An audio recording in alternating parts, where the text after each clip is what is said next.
Hello students, question number 3 is after reading this chapter, 3 students drew different conclusion.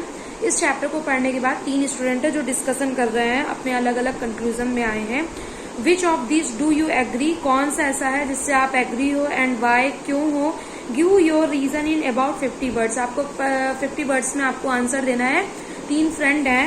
First friend is थॉमन का statement है. अच्छा सुनना.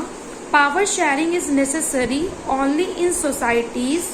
Power sharing उन societies के लिए आवश्यक है विच हैव रिलीजियस, जो धार्मिक है, लिंग्विस्टिक मतलब जो भाषाई हैं, और एथनिक डिवीजन.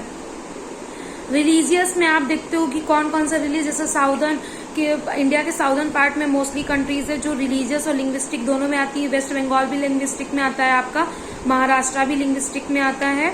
और रिलीजियस को लेकर भी वेस्ट बंगाल के लोग और साउथ के लोग रिलीजियस में भी आगे आते हैं.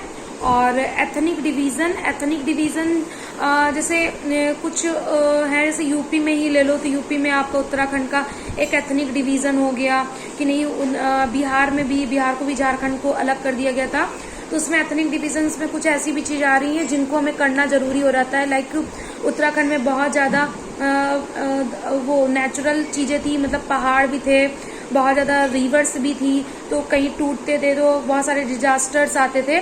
इसी तरह बिहार में भी बहुत सारी रिवर्स थी तो डिजास्टर आने का, फ्लड आने का रहता था, तो अलग हो गया. फिर झारखंड में क्या था, झारखंड में बहुत सारे मिनरल्स थे, उसकी वजह से भी उन लोगों ने कि रिवर्स का अपना एक अलग काम है, मिनरल्स का अलग एक काम है, तो उसको उनकी जो कार्यान्वयन में मतलब क्रिया करने का तरीका है, ये जो भी चीजें थी तो उसमें बाधा ना आए, इस वजह से उन्होंने तुरंत मतलब डिवाइड कर दिया. इस तरह भी एथनिक डिवीजन हो सकते हैं. तो थॉमन का फिर से मैं रीड कर दे रही हूँ. Power sharing is necessary only in societies which have religious, linguistic और एथनिक डिवीजन. थॉमन का कहना है कि सिर्फ पावर शेयरिंग वहां पर नीडेड है जहां पर धार्मिक डिवीजन होते हैं, लिंग्विस्टिक डिवीजन होते हैं, एथनिक डिवीजन होते हैं. तो जैसे सिर्फ इतना ही जरूरी है क्योंकि बहुत सारी कंट्रीज है जो डेमोक्रेसी रखती है, बस सबकी डेमोक्रेसी अलग अलग टाइप की है. तो क्या डेमोक्रेसी में सिर्फ यही नीडेड है कि जहां पर धार्मिक विभाजन हो रहे हो, जहां पर भाषाई विभाजन हो रहे हो? नहीं, ऐसा नहीं है.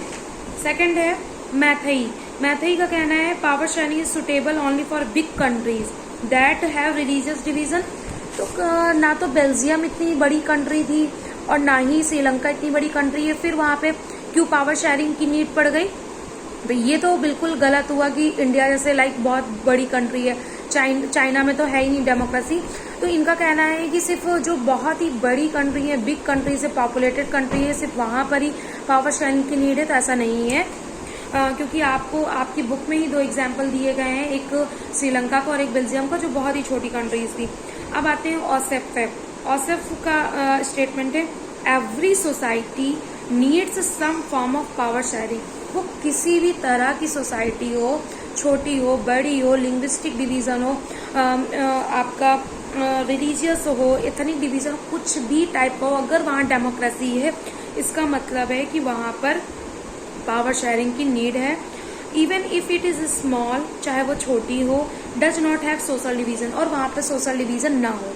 ऑसेफ का बिल्कुल सही स्टेटमेंट है कि पावर शेयरिंग डेमोक्रेसी का एक स्पिरिट ही मान लो पावर शेयरिंग है. वहां पर पावर शेयरिंग की नीड होती है, चाहे वो छोटी हो, बड़ी हो, वहां पे डिवीजन्स हो या ना हो. ठीक है, तो आपको ऑसेफ का आंसर, ऑसेफ का स्टेटमेंट करेक्ट करेंगे और ये बिल्कुल सही ही चीज है.